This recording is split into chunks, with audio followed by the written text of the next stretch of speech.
उनकर मनोबल हाई हुई और वह बात के एहसास कर ली है कि बिहार के जनता के लगे विकल्प नहीं है नीतीश कुमार के अलावे, तो ऐसा स्थिति में अगर चुनाव में उतर जाता नहीं तो कहीं ना कहीं पहले से 2020 से बेहतर परिणाम आ सकेला और नीतीश कुमार जी अपना बदौलत अपना मन मुताबिक सरकार बना सकेले। लालू प्रसाद के ऑफर स्वीकार कर सकत रहे है, लेकिन तेजस्वी यादव के रहते हुए ये ऑफर स्वीकार करे के स्थिति में नहीं खन, कारण कि तेजस्वी यादव के वर्तमान जो रणनीति और राजनीति बा ओकरा से इत्तेफाक नहीं खन रखत नीतीश कुमार और ना उनका पार्टी के वरिष्ठ नेता।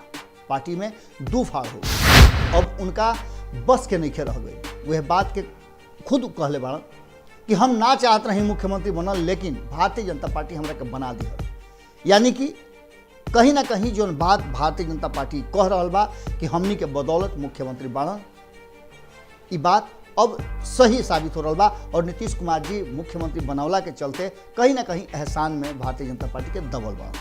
2013 में जब भारतीय जनता पार्टी से अलग होकर के वो चुनाव लड़े के शुरुआत कैले, तो लोकसभा चुनाव में नीतीश कुमार जी के अगुवाई में चूंकि अध्यक्ष भी पार्टी के उहे रहन और बिहार के मुख्यमंत्री भी रहन, बिहार के जनता उनका पर भरोसा ना कैलस और उनका के मात्र 2 गो सीट दिलस। एक नैतिक जिम्मेवारी लेते हुए नीतीश कुमार अपना पद से इस्तीफा दे दिले।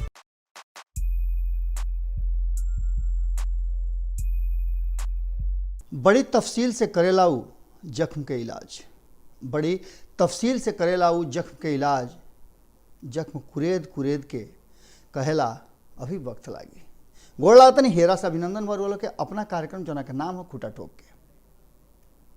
बिहार के राजनीति में लगातार जौन भी छोट मोट घटना हो रहा बा ओकरा से रुआ लोग के सीधे तौर पे खूटा ठोक पर रुआ लोग के जोड़ रहा बानी। जे भी पूरे दिन के 24 घंटा के घटनाक्रम होता और 24 घंटा के घटनाक्रम में बिहार के राजनीति पर और खास करके रउआ पर जौन असर होखे वाला बा वो विषय के कोनो स्तर पर हमने के छोड़े के तैयार नहीं किया। हर खबर हर बात से रुआ लोग के परिचित करावे के जौन बीड़ा उठले बन जाओ के कोशिश करते जा कि पूरा रुआ लोग तक रख दिहल जाओ। वही कड़ी में आज फिर से एगो नया विषय बा और ये विषय में का नीतीश कुमार इस्तीफा दे दी हैं, मुख्यमंत्री पद छोड़ दी हैं और एक छोड़े के अगर बात चल रहा बा तो एक पीछे के कारण का बा। ऐसा कोनो पहला हाल ही नहीं है कि ये बात चर्चा में बा कि नीतीश कुमार जी मुख्यमंत्री के कुर्सी छोड़ दी हैं। एक पहले भी नीतीश कुमार जी मुख्यमंत्री के कुर्सी छोड़ले बाड़न या फिर जौना पद पर बाड़न वो पद छोड़ले बाड़न। ये कोनो पहला हाल ही नहीं है कि जौन चर्चा चल रहा बा, लेकिन ये चर्चा के पीछे रणनीति का बा, राजनीति का बा और का कारण बा जना के चलते ये बात अब बड़ी मजबूती से कहल जा रहा बा कि नीतीश कुमार जी कुर्सी छोड़ दी है। का 16 साल से शासन करत नीतीश कुमार अचानक कैसन परिस्थिति का हो गई, ये विषय पर चर्चा करब। ओकरा साथ साथ खोज के ले आवे के कोशिश करब कि ये चर्चा जो चल रहा बा, जो छिड़ गई बा, जना के लेकर के कहल जा रहा बा कि नीतीश कुमार जी छोड़ दिए, न तो उनका के हटा दिए, पदच्युत कर दिए, उनका के कुर्सी से उतार दिए, उनका के बेलगा दिए, ये सब बात कहल जा रहा बा। ये मात्र 2 गो सीट के चुनाव खातिर, ये 2 गो सीट पर चुनाव अगर नीतीश कुमार हार जाए तो उनका स्थिति खराब हो जाए, जबकि वो दोनों सीट के ना रहते भी वो अभी भी मुख्यमंत्री बना। लेकिन ये दोनों सीट हार और जीत क्या नीतीश कुमार के भाग्य के निर्णायक हो जाए, यही विषय पर आज बातचीत हुई। और विषय पर बातचीत करे के साथ साथ कई ऐसा तर्क बा जना के लेकर के रुआ लोग के सामने हाजिर भइल बानी। आई सब है खूटा ठोक पर चली और चल के ये पूरा विषय पर हमने के चर्चा कल जाओ, जौन की आज के सबसे गर्म मुद्दा बा। कारण बा कि एक तरफ जहां बिहार विधानसभा के जो भवन बा ओकर शताब्दी वर्ष मनावे रहल बा, राष्ट्रपति दिल्ली से चल करके बिहार आयल बड़ा और आकर के एक मुख्य अतिथि बन बड़ा, जश्न मन रहा बा। और ओजे दूसरा तरफ चर्चा ही चल रहा बा 24 घंटा से कि नीतीश कुमार जी इस्तीफा दे दी हैं। नीतीश कुमार जी के इस्तीफा देवे के भीतर भीतर जो चर्चा चल रहा बा एक पीछे बात का बा, कहल तो यहाँ तक ले जा रहा बा कि नीतीश कुमार जी के इस्तीफा फाइनल हो गई बा, भीतरे भीतरे सब तय हो गई बा।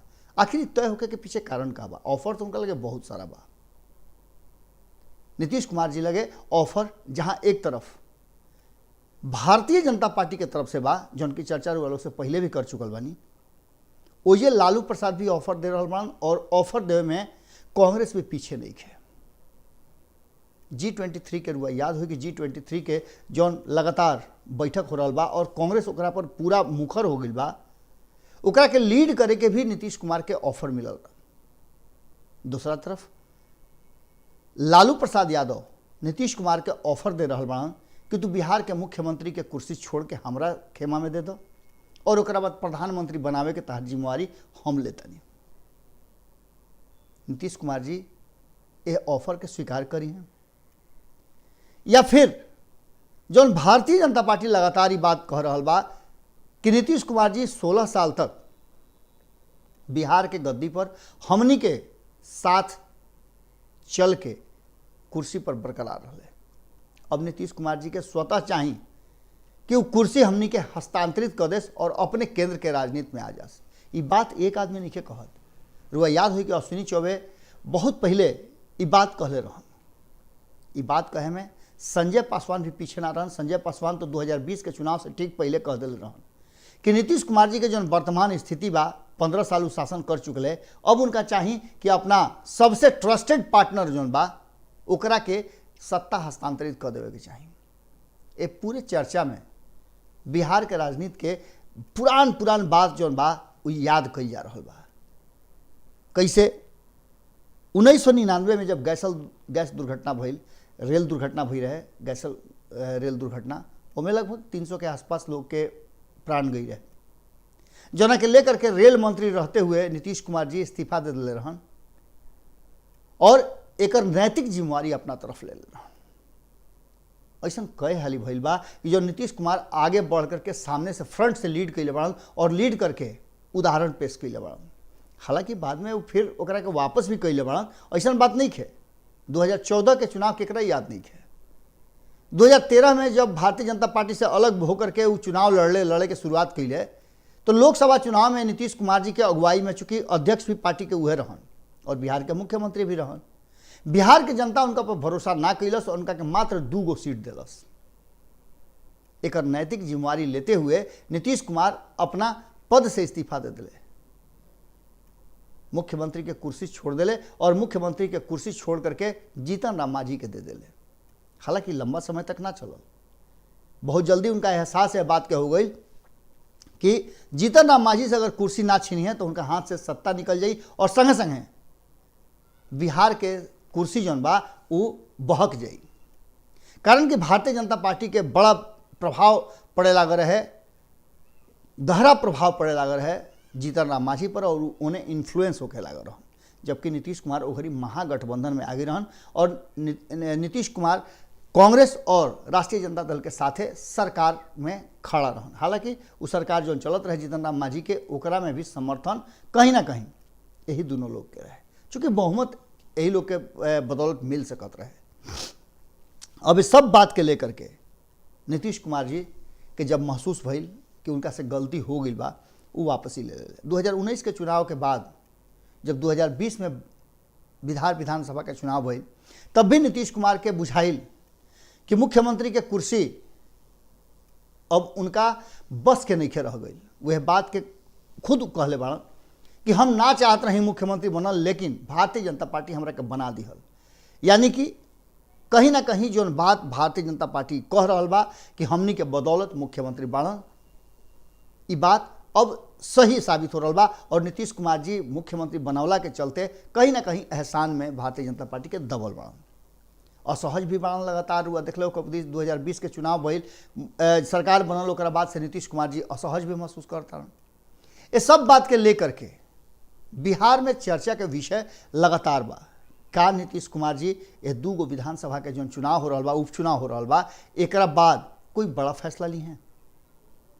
ये फैसला के पीछे के और भी कई रणनीति बा, जहां एक तरफ कांग्रेस सॉफ्ट भइल बा नीतीश कुमार के प्रति, जहां एक तरफ भारतीय जनता पार्टी से ओकरा विद्रोह करे के बा, ओजे नीतीश कुमार अच्छा लागेले। ये बात कई हाली प्रमाणित भी हो गई बा और लालू प्रसाद से अपन पिंड छोड़ावे खातिर नीतीश कुमार के साथ पकड़े खातिर कांग्रेस तैयारी कर रहा बा। ये बात अब साफ नजर आ रहा बा जैसे विद्रोह करके महागठबंधन से कांग्रेस दोनों सीट पर तारापुर और कुशेश्वर स्थान दोनों सीट पर अपन उम्मीदवार उतरलस। यह बात से प्रमाणित हो गई और अब तो खुल के कह भी रहल बा कि अब महागठबंधन रहल कहाँ। अगर राष्ट्रीय जनता दल महागठबंधन के नाम पर वोट मांगता तो जनता के साथ धोखा कर रहल बा। कारण कि जब जौना गठबंधन में हम ही नहीं खी, यानी कि कांग्रेस ही नहीं खे, वो गठबंधन कैसे महागठबंधन। यह बात से साफ हो रहा बा कि नीतीश कुमार जी के कहीं ना कहीं इन्फ्लुएंस कांग्रेस के तरफ बढ़ रहा बा। या फिर हो सकेला कि नीतीश कुमार जी के बुझात होके कि बिहार में जो वर्तमान स्थिति उनकर बा, कभी भी भारतीय जनता पार्टी उनका के कुर्सी पर से उतार के नीचे पटक सकेला। ये चलते हुए अपन रास्ता तैयार करता। अगर 2020 के चुनाव में उनका सीट जो मात्रा में चाहिए वो मात्रा में ना आई और उपचुनाव में भी हार जाते रहे, तो निश्चित रूप से भारतीय जनता पार्टी के दबाव नीतीश कुमार पर ज़्यादा बढ़ जाएगी और ऐसा स्थिति में नीतीश कुमार के आगे चलल बड़ा मुश्किल हो जाई। यह चलते भी ये बात के लगातार चर्चा चल रहा बा कि नीतीश कुमार जी कभी भी मुख्यमंत्री के कुर्सी से इस्तीफा दे सकेले। ओकरा खातिर उनका घर चाहिए और घर लालू प्रसाद के ऑफर स्वीकार कर सकत रहे है, लेकिन तेजस्वी यादव के रहते हुए ये ऑफर स्वीकार करे के स्थिति में नहीं खन। कारण कि तेजस्वी यादव के वर्तमान जो रणनीति और राजनीति बा ओकरा से इत्तेफाक नहीं खन रखत नीतीश कुमार और ना उनका पार्टी के वरिष्ठ नेता। पार्टी में दो फाड़ हो गई बा। एक खेमा जौन बा वो भारतीय जनता पार्टी के साथ चलल चाहता और दूसर का खेमा ना तो राष्ट्रीय जनता दल और ना भारतीय जनता पार्टी दोनों के से अलग अपन रास्ता बनावल चाहता। कारण कि 2020 में सब कहना बा कि कहीं ना कहीं भीतरघात भारतीय जनता पार्टी कर दिलस और यह भीतरघात के अब बदला या फिर ओकरा के पलटे के जरूरत बा। नीतीश कुमार जी अपना बदौलत चुनाव में उतरस और चुनाव करावल जाओ। एगो विकल्प ही बा तो वो चलते भी इस्तीफा देवे के पड़ी। एक सब के बाद नीतीश कुमार के भविष्य के निर्धारक दूगो सीट हुई, यह बात के भी चर्चा चल रहा बा और एकरा में कहल जा रहा बा कि अगर नीतीश कुमार जी चुनाव जीत गए तब भी उनकर मनोबल हाई हुई और वह बात के एहसास कर ली है कि बिहार के जनता के लगे विकल्प नहीं है नीतीश कुमार के अलावे, तो ऐसा स्थिति में अगर चुनाव में उतर जाता नहीं तो कहीं ना कहीं पहले से 2020 से बेहतर परिणाम आ सकेला और नीतीश कुमार जी अपना बदौलत अपना मन मुताबिक सरकार बना सकेले। दूसर का तरफ अगर चुनाव हार जाता रहे तो भारतीय जनता पार्टी के दबाव और ये बात भी कहल जा रहा बा कि कहीं ना कहीं भारतीय जनता पार्टी के निगाह में अब तेजस्वी यादव भी बाड़न कि तेजस्वी यादव के साथ भी मिल करके सरकार बना सकेले भारतीय जनता पार्टी। ऐसा स्थिति में नीतीश कुमार के भी इस्तीफा देवे के पड़ी। लालू प्रसाद के चुप्पी बहुत कुछ कह रहा बा और ओजे भारतीय जनता पार्टी जितना तरीका से भारतीय जनता पार्टी के वरिष्ठ नेता लोग के रुआ देख लो कि कुशेश्वर स्थान या फिर तारापुर में पहुंचल होखस। छोट छोट नेता जा रहा बाड़न, एमे कोनो दो राय नहीं है, लेकिन वरिष्ठ लोग एकरा से दूरी बनौले बा। ये सब बात के लेकर के रुआ 2005 में जब नीतीश कुमार अले तौना घड़ी से लेकर के अब तक के नीतीश कुमार का अगर इतिहास और पन्ना पलट के रुआ देखी तो रुआ बात के समझ में आ जाए कि नीतीश कुमार हमेशा अपना के मजबूत करे के कोशिश कैले बड़न। चाहे वो 2005 के फरवरी महीना होके जना में चुनाव भइल और नीतीश कुमार जी लोक जनशक्ति पार्टी के चलते मुख्यमंत्री ना बन पौले तो लोक जनशक्ति पार्टी के 21 गो विधायक के तूर करके अपना पार्टी में मिला ले रहा। हालांकि चुनाव अक्टूबर में भइल और अक्टूबर में चुनाव भइला के बाद नीतीश कुमार जी बहुमत के साथ आकर के मुख्यमंत्री बनले और तब से अब तक जेकरा साथ भी रहस, चाहे एनडीए के साथ रहस या फिर महागठबंधन के साथ रहस, अपना बदौलत उस सरकार बनौले बाड़े और मुख्यमंत्री रहल बाड़े। जेकरा के चहले बाड़े ओकरा के मुख्यमंत्री बनौले बाड़े। लेकिन अब वर्तमान जो स्थिति बा वो स्थिति में नीतीश कुमार जी लगे एक निर्णायक समय आ गई बा, उनका निर्णय लेवे के पड़ी। अब निर्णय बिहार के हित में बा, कारण कि बिहार लगातार यह बात के चर्चा कर रहा बा कि बिहार के साथ भेदभाव केंद्र कर रहा बा, जबकि सरकार एनडीए के ही बा, केंद्र में भी और बिहार में भी। कई गो डिमांड बा जो नीतीश कुमार जी के माने खातिर भारतीय जनता पार्टी तैयार नहीं है और ओकरा के लेकर के नीतीश कुमार जी के टारगेट भी कल जा रहा बा। अब ये सब बात पर नीतीश कुमार जी के भीतर ही भीतर मनगुप्त बना रहा बड़न और का करी है, का फैसला करी है, ये तो आवे वाला वक्त बताई। लेकिन चर्चा जबरदस्त चल रहा बा कि नीतीश कुमार जी के चुप्पी बिहार में बहुत कुछ बदली। हो सकेला कि जौन ऑफर भारतीय जनता पार्टी नीतीश कुमार जी के दिले बा वो ऑफर ज़्यादा मजबूत हो जाए। या फिर नीतीश कुमार जी बिहार में ही अगर खूंटा गाड़ के रखल चाहतन तो ओकरा खातिर उनका विकल्प के तौर पर कांग्रेस के एक बार फिर से जो धीरे धीरे अपना के रिवाइव करे के मजबूत करे के कोशिश कर रहा बा ओकरा साथे मजबूती के साथ आवे के पड़ी। हालांकि ऑफर लालू प्रसाद के तरफ से भी बा और लालू प्रसाद वाला ऑफर थोड़ा सा ये दोनों ऑफर से जुदा बा, कारण कि ओकरा में नीतीश कुमार जी के बड़ा त्याग करे के पड़ी। का नीतीश कुमार जी एकरा खातिर तैयार बनल? रुआ अगर यह विषय पर कुछ विचार आवता तो रुआ कमेंट बॉक्स में जरूर लिखो, कारण कि रुआ लोग के विचार बहुत जरूरी बा। रुआ लोग के कमेंट हम पढ़ी ले और पढ़ के कोशिश करी ले कि रुआ लोग के जवाब दी, ओकरा के अगला एपिसोड में हम शामिल करी। फिर कल रुआ लोग से भेंट हुई यही ठेहा पर जाना का नाम हो खूंटा ठोक के। तब तक ले रुआ लोग से निहोरा बा, आग्रह करतनी, हाथ जोड़ी बा कि रुआ लोग आपन विचार जरूर लिखें। बिहार के वर्तमान राजनीति में अगर रुआ चुप हो जाए तो घाटा रहुए बा, कारण कि रुआ मन में जौन बात बा अगर लिखब पढ़ब तो अधिक से अधिक लोग तक जा सकेला और हमनी के पहुँचावे के कोशिश करतानी। और सही रुआ जौना भी भाषा से जुड़ल बानी अगर रुआ अपन विचार दिहल चाहतानी तो अहीं सब खूंटा ठोक पर रुआ लोग के हम स्वागत करतानी। कमेंट बॉक्स में रुआ लोग अपन विचार लिखी। व्हाट्सएप नंबर दिहल बा, व्हाट्सएप नंबर पर भी रुआ लोग बात कर सकिले, रुआ अपन विचार लिख सकिले। और अगर रुआ खूंटा ठोक पे आवल चाहतानी, अपन विचार रखल चाहतानी तो हम बार बार कहतानी, रुआ से निहोरा करतानी कि स्वागत बा। चाहे जौना भाषा के रुआ बानी सबके ही मंच बा, खाली भोजपुरी के ना हो। गोड़ लागतानी।